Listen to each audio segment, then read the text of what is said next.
5.1 miles from my home here in East Tennessee, there is a property for sale that in its advertising materials says, quote, in the upper right corner of the property are 13 to 15 slaves' graves. Just across the fence are about the same number of family graves. And beneath that, you'll see where it says there was a brick kiln up where the porch is now. Every brick was made by slaves there on the property. This advertisement in 2019 is relevant to the 2019 and 2020 National High School Ethics Bowl Regional Case Pool Case Number 2, Plantation Wedding. Now, if you read Plantation Wedding, and you should because it's not very long and the details matter, you'll learn about Mallory and Ross's plans to get married.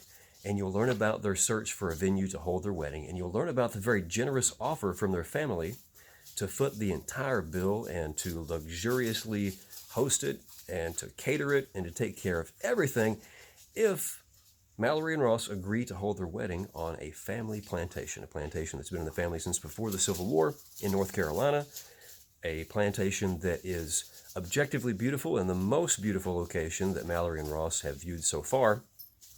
And you'll also learn about Mallory and Ross's hesitance to hold their wedding there because they don't want to implicitly send the message that they endorse the institution of slavery.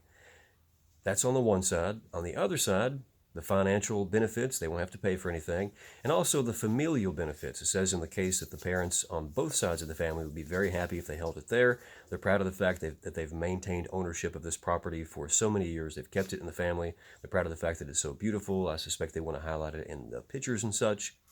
And so they're conflicted. When thinking about this case, what came to mind was, what about analogous scenarios? What about other locations where terrible things may have happened? And would it be okay to hold weddings and other events at places like that? And one place that came to mind was Mount Vernon. Mount Vernon was George Washington's estate. That's where he and Martha retired to after the presidency. And if you go to the Mount Vernon website and you click around, you find a little link that says that, hey, you can have your wedding here. And if you click a little bit further, you learn about slavery at Mount Vernon. You'll see that hundreds of slaves lived there, and you'll learn that slaves are buried there. And in fact, I was able to tour Mount Vernon just a few years ago and actually take a one-day leadership training there. And when I did, I was taken down to the area where George Washington's tomb is. And from what I recall, it's in a rock-facing side of a hill in a slightly wooded area. And if you take just a few steps, maybe 10, 20 steps in that direction, you'll see a little turnaround at the end of the walkway, and the tour guide will inform you that there are some unmarked slaves' graves right there. So you've got unmarked slaves' graves, and back over here, a very regal, elegant, fancy tomb for our very first president. And so the question is, would it be okay to hold your wedding at the objectively beautiful Mount Vernon? An analogous question or a related question would be, Matt, was it okay for you to attend that leadership training there? It was a very interesting training. It was impactful. I still recall some of the lessons from being there. One of the things I recall is simply touring George Washington's bedroom. You don't get to rummage through his things, but you're able to walk past his bedroom from the hallway. I remember looking in a mirror, one of George Washington's own mirrors, and thinking, wow, I'm seeing myself in the same mirror where George Washington looked at himself. Thought that was neat. Now, one thing that might redeem George Washington a little bit and excuse his ownership of slaves and perhaps lift a little bit of the cloud over Mount Vernon is the fact that he wrote into his will that all of his slaves should be released or freed upon his death. Now, you might say if he was an even better person, he would have freed them while he was still alive, but at least he did that much. The further question would be, would his legacy on the positive side and all the good things he did for the United States and creating the United States and defending us from the British, etc., do those override the fact that he owned slaves? And does that excuse and lift that cloud fully from Mount Vernon? That's for you to decide, Ethics Bowl competitors, coaches and whatnot, but things to think about. Another thing to think about, though, is to go even further and ask yourself, well, what about a Nazi death camp? What about Auschwitz or some place where people were murdered, some terrible place? So it wasn't just where they were slaves and possibly mistreated, but they were brought and starved and then murdered. That's a clear case where you would not want to have a wedding at a former death camp, at a concentration camp.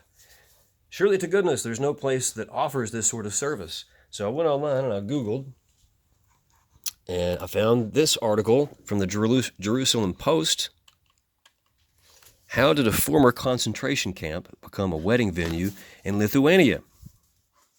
Apparently, at this former concentration camp, there were thousands of Jews that were murdered.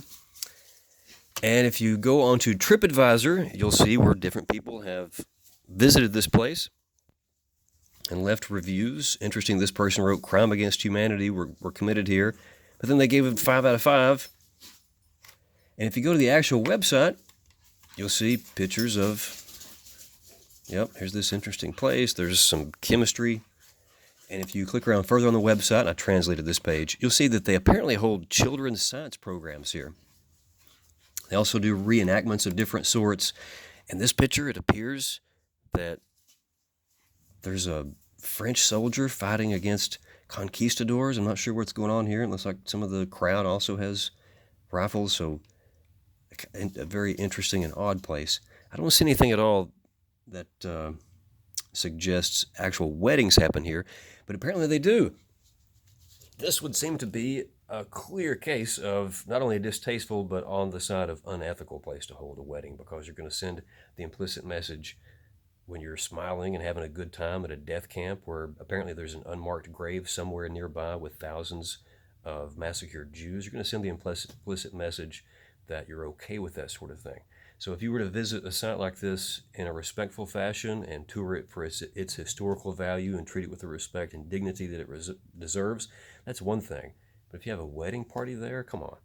The question is, would the same thing be true for Ross and Mallory's wedding on their family plantation? Could they do this in a respectful fashion that was dignified and did not send the implicit message that they were okay with slavery? Now, you can imagine Mallory and Ross doing it in a very distasteful fashion. You could imagine everyone wearing Confederate regalia. You could imagine some participants, some attendees, wearing blackface. You could imagine them doing this in a very distasteful fashion, which would go from distasteful over to unethical based on the way that it would shape not only the attendees, but the people who saw the pictures, attitudes, and characters. But as always, competitors, ethics bowl coaches, I leave for that for you to decide. But interesting that I've got a related, or at least a relevant case right here 5 miles from my house, where a realtor is apparently highlighting the fact that this house was built, at least in part, by slaves as a selling point.